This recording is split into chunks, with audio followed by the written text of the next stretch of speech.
शादी के बाद ससुराल में बहू का पहला दिन जो किचन में गुजरता है, बहुत घबराहट तारी करने वाला होता है। मैके में सैकड़ों बार किए गए काम इस नई जगह पर करना बहुत मुश्किल मरहला लग रहा होता है। यही मुश्किल आज अनुश्री को दरपेश थी। इसकी शादी को आज 12 दिन होने को आए थे। इन 10-12 दिनों में ससुराल वालों ने इसके चाव चोंचले उठाए थे, लेकिन अब शायद इनकी हद हो चुकी थी।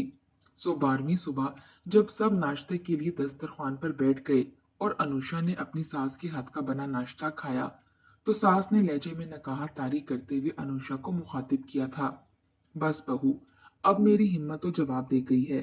तबीयत खराबी के बावजूद आज तो मैं तुम्हारा ख्याल करते हुए किचन में चूल्हे के आगे जाकर खड़ी हो गई कि अभी से नई दुल्हन को क्या काम पर लगाऊं।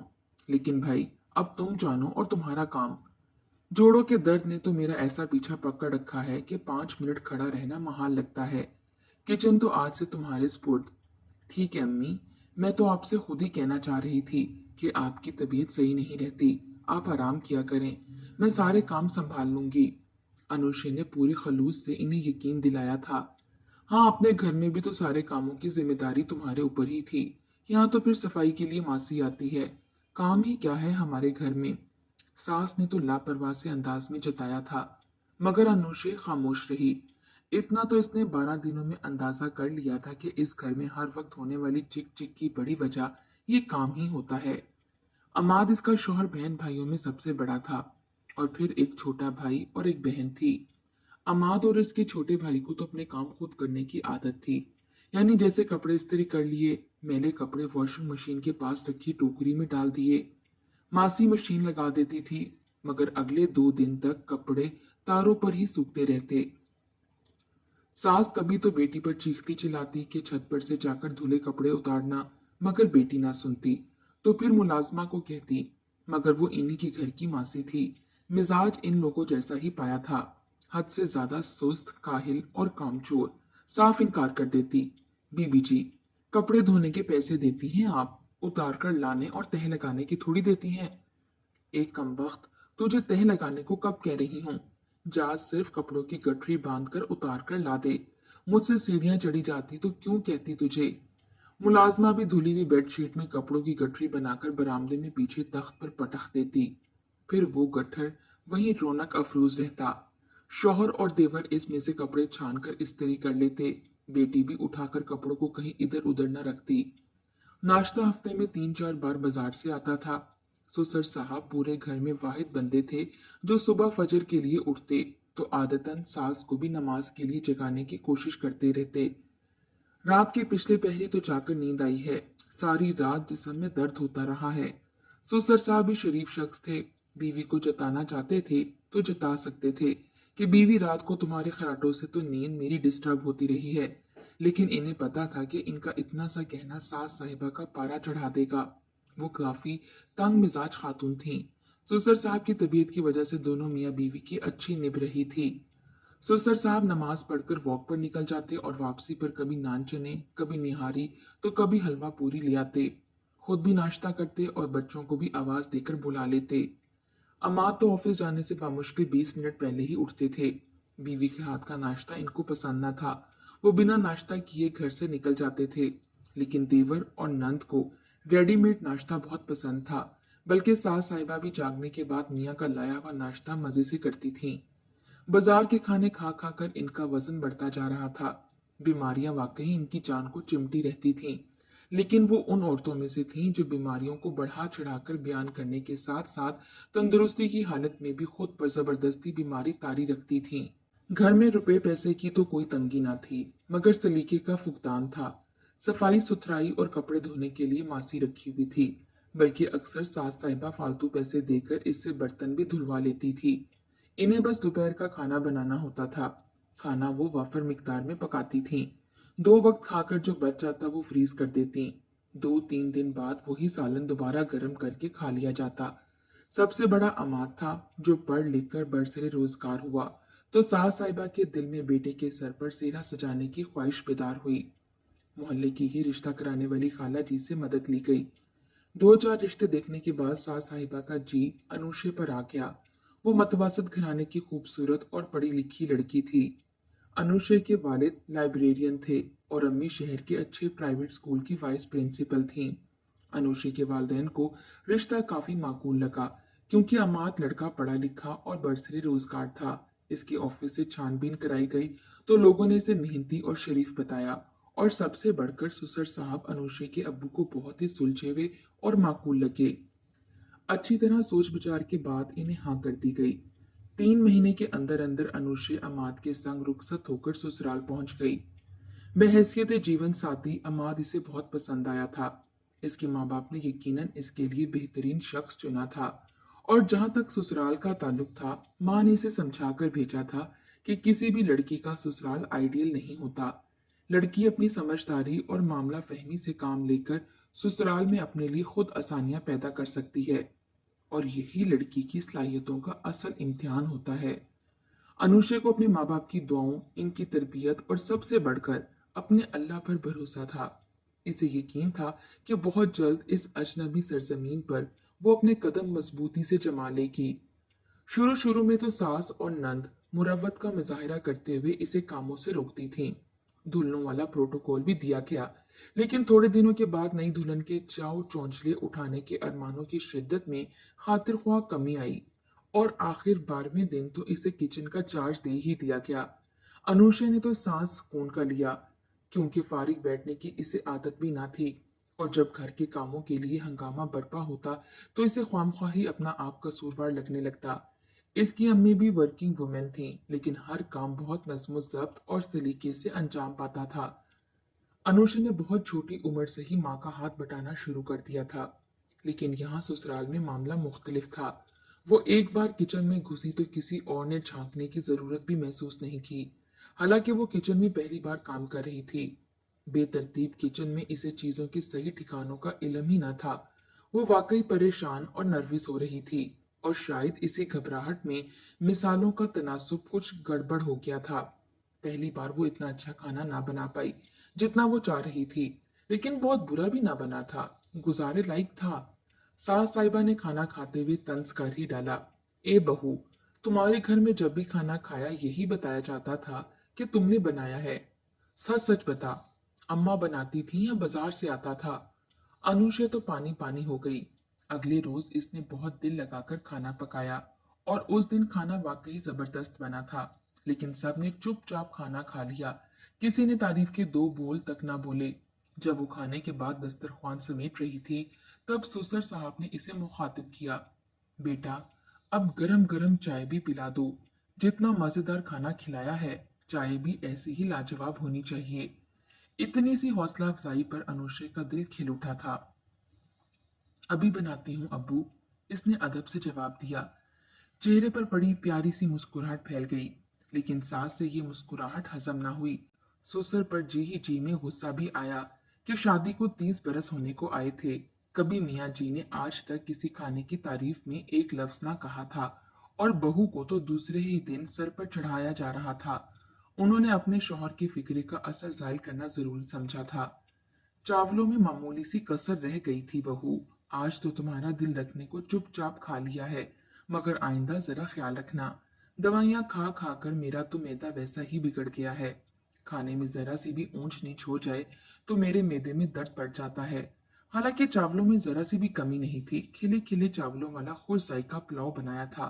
फिर भी अनुषा ने फर्माबरदारी से कह दिया कि आइंदा वो इस बारे में ख्याल रखेगी, और जब अगली बार सास के कहने की वजह से चावल जरा ढीले रखे तो नंद ने खूब मजाक उड़ाया कि कैसे बनाकर रखती हैं चावल भाभी, हम कोई बीमार हैं जो ऐसी खिचड़ी खाएं। अनुषा का मुंह तो सुर्ख हो गया, मगर वो फिर भी खामोश रही। लेकिन हर गुजरते दिन के साथ इसकी बर्दाश्त जवाब देती जा रही थी।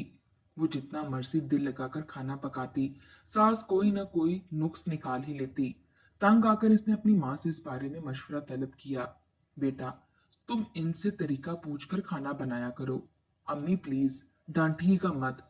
मैं अपनी सास की बुराई नहीं कर रही, लेकिन इन्हें खाना बिल्कुल नहीं बनाना आता। अब तक इनके हाथ की बनी जो भी चीज खाई है इंतहाई बेजायका होती है। इनके तरीके से पकाने लगी, मैं तो खुद खाना पकाना भूल जाऊंगी। अरे बेटा, मैंने ये कब कहा कि तुम इनके तरीके के मुताबिक पकाया करो? पर अम्मी, अभी तो आपने मुझसे कहा कि इनसे पूछकर खाना बनाया करो। हाँ, तो मैंने सिर्फ यही कहा ना कि तुम इनसे तरीका पूछकर खाना पकाया करो, यानी सिर्फ पूछने की हद तक। पकाओ अपनी तरह से, जो तुम्हें मुनासिब लगे।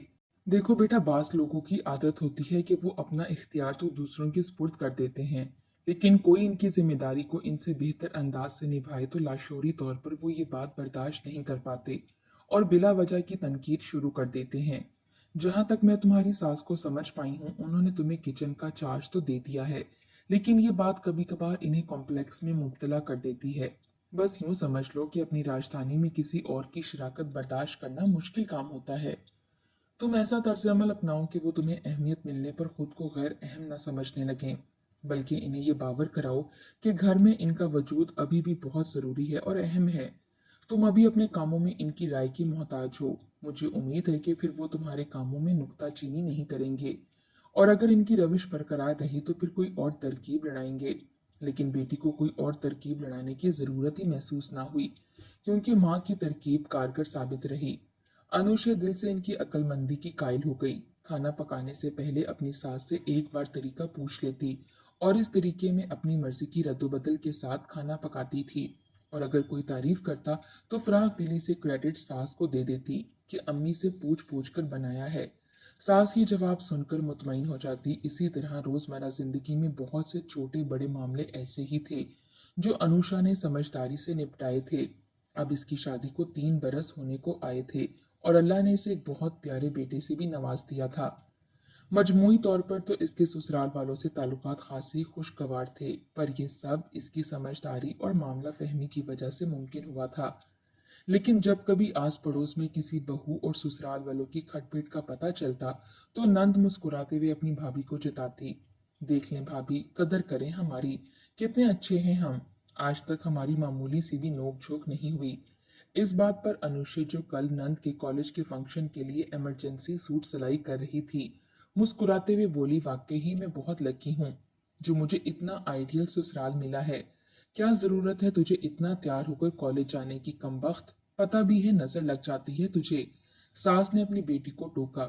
इसमें कोई शक ना था कि सास के सब बच्चे खूबसूरती की तारीफ पर पूरा उतरते थे, मगर नंद पर तो आजकल अनोखा रूप चल रहा था। शायद जवानी की दहलीज पर कदम रखते ही लड़कियों पर अजीब निखार उतर आता है। इसी खूबसूरती ही की वजह से निमल ने अभी बीए भी पास ना किया था कि अच्छा रिश्ता आ गया। घर वालों को हाँ करनी ही पड़ी। सो खाला के जेठ के लड़के के साथ नंद का रिश्ता तय पा गया। अनुषा पर आजकल दोहरी जिम्मेदारी थी। नंद के साथ बाजारों के चक्कर लगते थे कि सास के जोड़ों के दर्द की वजह से इनका चलना फिरना महाल था। बाजार से वापसी पर नंद तो खुशी खुशी घर वालों को शॉपिंग दिखाने लगती और अनुषा किचन की राह लेती। ये गनीमत थी कि अनुषा का बेटा दादी, चाचू और फूफी से बहुत मानूस था, इसलिए अनुषा को तंग न करता था। कामों की ज्यादती की वजह से कभी कभार तो अनुषा बेटे के साथ लाड प्यार करने को तरस जाती थी। अनुषा कभी अपनी माँ से थकावट की शिकायत करती तो माँ प्यार से समझाती, कामों से होने वाली थकावट तो रात सोकर उतर जाती है बेटा। हर सुबह तुम ताज़ा दम होकर बेदार होती हो, शुक्र करो, इस घर में तुम्हें कोई ज़हनी टेंशन नहीं है। फिर कुछ ही तो अरसे की बात है, तुम्हारे देवर की शादी हो जाएगी। देवरानी जब आएगी तो तुम पर से काम का बोझ कम हो जाएगा। लेकिन देवर से पहले इसकी छोटी नंद की शादी थी, और शादी ने तो इसे बुरी तरह से थका ही डाला था। उस रोज जब वो अपने शौहर अमाद और नंद के साथ ज्वेलर के पास गई थी, घर वापस लौटी तो पता चला कि नंद के ससुराल वाले चूड़ियों और जूतों का नाप लेने आ रहे हैं। नंद तो अपनी तैयारी में लग गई, लेकिन अनुषा के कंधों पर एक पुरतकल्लुफ लंच तैयार करने की जिम्मेदारी आ पड़ी। फिर भी मुनासिब वक्त पर अच्छे तरीके से इसने हर काम को पाया तकमील तक पहुंचाया। नंद के ससुराल वालों ने खाना खाकर दिल खोलकर तारीफ की, वाकई बहुत जायका है आपकी बहू के हाथ में, हर चीज लाजवाब होती है। नंद फौरन ही बोल पड़ी कि भाभी वाकई खाना मजे का बनाती हैं, लेकिन तरीका अम्मी से पूछती हैं। बस यूं समझें कि रेसिपी अम्मी की और मेहनत भाभी की। अनुषा ने दिल में ही शुक्र अदा किया कि इसे मेहनत का क्रेडिट तो किसी ने दिया। अल्लाह अल्लाह करके नंद की शादी के हंगामे खत्म हुए और वो पिया देश सुधार गई। इसकी शादी के बाद अनुषा ने सुकून का सांस लिया था। अनुषा की नंद भी अपने ससुराल में बड़ी बहू थी। शादी के 2 हफ्ते बाद इसे खीर पकवाई की रस्म पूरी करवा ली गई थी। उस दिन नंद बार बार माँ को फोन खड़का रही थी। ससुराल में पहली बार कुछ पकाते हुए वो बहुत घबरा रही थी। खीर के साथ साथ इसे दोपहर के खाने की भी तैयारी करनी थी। सास ने अपनी बेटी को पकाने का तरीका भी बता दिया। पास खड़ी अनुषे का जी चाहा कि वो सास के हाथ से फोन लेकर खुद अपनी नंद को गाइड करे, लेकिन सास ने पहले ही खुदाफिज कहकर फोन बंद कर दिया। बहू, मेरे सर में तेल की मालिश कर दो, थोड़ी देर बाद मैं नहाऊंगी, सास ने इसे मुखातिब किया। अनुषे ताबेदारी से सास का हुक्म बजा लाई। इनके सर में तेल लगाकर इनके कपड़े प्रेस किए। इतने में देवर के कुछ दोस्त आ गए। भाभी प्लीज चाय के साथ कुछ और हो सके तो बना दीजिएगा, आज बहुत अरसे बाद मेरे दोस्त आए हैं। अनुषा ने झटपट आलू उबालने के लिए रख दिए। इतनी जल्दी तो आलू के कटलेस ही बन सकते थे। फ्रिज में पड़ी मिठाई के डब्बे में से 4-5 रसगुल्ले बरामद हो गए। छोटी सी प्लेट में सजा दिए। मिठाई, नींबू, चाय और कटले सजाकर देवर को आवाज देकर बुलाया। थैंक यू भाभी, थैंक यू सो मच। वो भाभी की क्विक सर्विस पर बहुत ही शुक्रगुजार हुआ। शाम के वक्त नंद का फोन आया। इसका मूड सख्त ऑफ था। अम्मी, पता नहीं आपने कैसा तरीका बताया था, मुझसे तो कोई भी चीज ढंग की नहीं बनी। ससुराल में पहला इंप्रेशन खराब पड़ गया। माँ से खफगी का इजहार करके फोन बंद कर दिया। भूल चूक खुद से हो गई है और नाम माँ का लगा रही है, कमीनी कहीं की। 2-3 दिन बाद फिर निमल का फोन आया। माँ से किसी डिश का तरीका पूछ रही थी। पता नहीं पिछला तजर्बा भूल गई थी या माँ से पूछे बिना कोई चारा ही ना था। आज अनुषे सास के पास ना थी, वरना वो जरूर इनके हाथ से मोबाइल लेकर अपनी नंद को सही तरीका बता देती। शाम को नंद अपने शौहर के साथ आ गई। थोड़ी देर बाद इसका शौहर चल पड़ा। अनुषे ने उठते हुए नंदोई को कहा कि हम आपका रात के खाने पर इंतजार करेंगे। नंदोई बहुत शुक्रिया भाभी कहकर चलता बना। अनुषे कुछ देर तो सबके साथ पास बैठी रही, फिर उठकर किचन में चली गई। घर में नई ब्याई बेटी को दाल सब्जी तो नहीं खिलाई जा सकती थी, कुछ न कुछ एहतमाम तो जरूरी था। वो फ्रिज खोलकर चीजों का जायजा लेने लगी।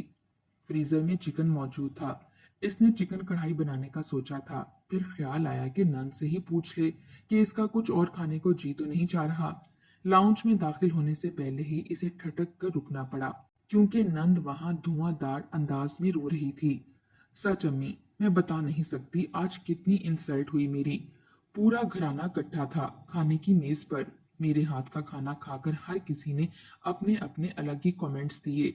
बज़ाहिर सब मजाक कर रहे थे, लेकिन शर्मिंदगी के मारे मेरा बुरा हाल हो रहा था। आपको जाने मुझसे क्या दुश्मनी है, जो मुझे उल्टे सीधे तरीके बता देती हैं। पहली बार मैंने सोचा था कि मुझसे ही कोई भूल चूक हो गई होगी। आज तो मैंने आपको फोन किया था और नोटबुक साथ रखी थी। जो कुछ आप बताती गई मैं नोट करती गई। उसी के मुताबिक खाना पकाया, जो इतना बदमजा और बुरा बना। अरे माँ हूं मैं, तेरी दुश्मन थोड़ी ना हूं। क्यों गलत बताने लगी तुझे भला? तू मुझ पर बिगड़ रही है। इतने में देवर बोला, तुम अम्मी से क्यों पूछती हो? अम्मी तो आउट ऑफ प्रैक्टिस हो रही हैं। तुम अनुषे भाभी से पूछ लिया करो। भाभी भी तो अम्मी से ही तरीका पूछ कर पकाती हैं। अम्मी इन्हें तो लाजवाब तरकीबें बताती हैं और मुझे जाने क्यों ठीक से कुछ नहीं बताती। देवर, जो अपने बहन भाइयों में सबसे मुंह फट और बदलिहाज था, इससे अब मजीद जब्त ना हो सका। कहने लगा, अनुषे भाभी की शादी को 3 बरस होने को आ रहे हैं। और भाई, तुम्हारी यादाश्त इतनी कमजोर नहीं हो गई कि तुम्हें याद ही ना हो कि 3 बरस पहले इस घर में खाना वगैरह बनाने की क्या रूटीन थी और कितना लाजवाब खाना बनता था। अक्सर बाजारी खाना खाते थे हम, और अम्मी एक दिन पकाकर 3 दिन तक हमें खिलाती रहती थीं। शायद इसीलिए हम सब बाहर के खाने को तरजीह देते थे। घर का जायकेदार खाना क्या होता है, इस बात का हमें इल्म तो अमाद भाई की शादी के बाद पता चला। और तुम आज जो बिला वजह रोती धोती मैके आई हो, अपने अंदर कुछ बर्दाश्त पैदा करो। तुम्हें तो इंतहाई बदमजा खाना पकाने पर बातें सुननी पड़ी ना, जबकि भाभी को तो अच्छा पकाने के बावजूद तनकीद का निशाना बनना पड़ता था। भाभी अक्लमंद थीं, तरीका अम्मी से पूछकर अपनी मर्जी का खाना पकाने लगीं। अम्मी भी खुश और हम सब भी खुश।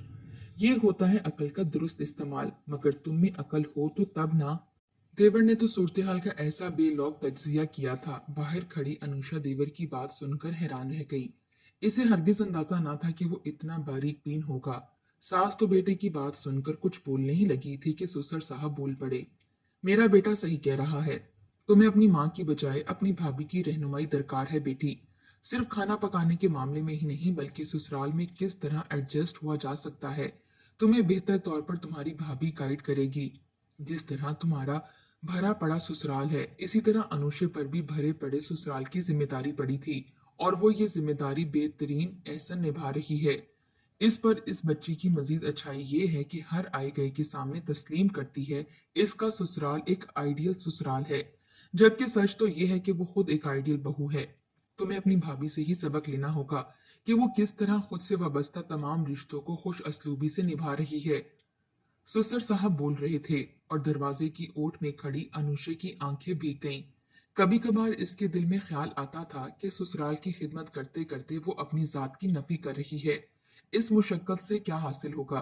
ससुराल वाले तो फिर भी इसे क्रेडिट ना देते थे। घर में अमन और सुकून की फिजा का सारा क्रेडिट खुद ले लेते थे। लेकिन आज देवर और ससुर की बात सुनकर एहसास हुआ था कि ससुराल में भी इसके कदरदान मौजूद हैं और दिल से की गई मेहनत कभी ना कभी रंग ले ही आती है। देवर कहने लगा, अनुषे भाभी ने तो वाकई मिसाली बहू बनकर मेरी आने वाली बीवी के लिए मुश्किल पैदा कर दी है। आजकल की लड़कियों में इतना स्टेमिना कहाँ कि वो घर भर की जिम्मेदारियां इतनी खुश असलूबी से निपटाएं। जब मेरी आने वाली बीवी का मुआवजना भाभी से होगा तो नंबर वन भाभी ही होगी। देवर ने मुस्कुराते हुए कहा। अनुषे भीगी पलकों और मुस्कुराते लबों के साथ वापस किचन में पलट गई। किचन के काम निपटाते हुए इसके हाथों में पहले से ज्यादा फुर्ती थी। रात के खाने पर इसने चिकन कढ़ाई के साथ मटर पुलाव और फ्रूट सलाद भी बना दिया। सबने सिर होकर खाना खाया था और खाने के बाद सास ने इसे मुखातिब किया। बहू, जरा अपनी नंद को भी तरीका समझा देना, मैं तो सब भूल गई हूँ, वरना इससे भी ज्यादा मजे की कढ़ाई बनाती थी मैं। अनुषा ने हंसते हुए कहा। ठीक ठीक है अम्मी, मैं बता दूंगी। ढेरों ढेर बर्तन धोकर इसने अपने लिए एक कप चाय बनाई। किचन में काफी देर खड़े होकर काम करने की वजह से कमर में इसे दर्द जो हो रहा था। बेडरूम में आकर इसने चाय के साथ पेन किलर ली। अपने बेटे को इसके पापा की गर्दन से बाहर निकाला। अनुषा ने मोहब्बत भरी निगाह सोते हुए शौहर और बेटे पर डाली, फिर खुद भी इनके पहलू में लेट कर सोने की कोशिश करने लगी। जल्दी आज वो नींद की वादी में उतर गई, क्योंकि आज इसे बहुत ही मुतमईन और पुरसकून नींद आ रही थी।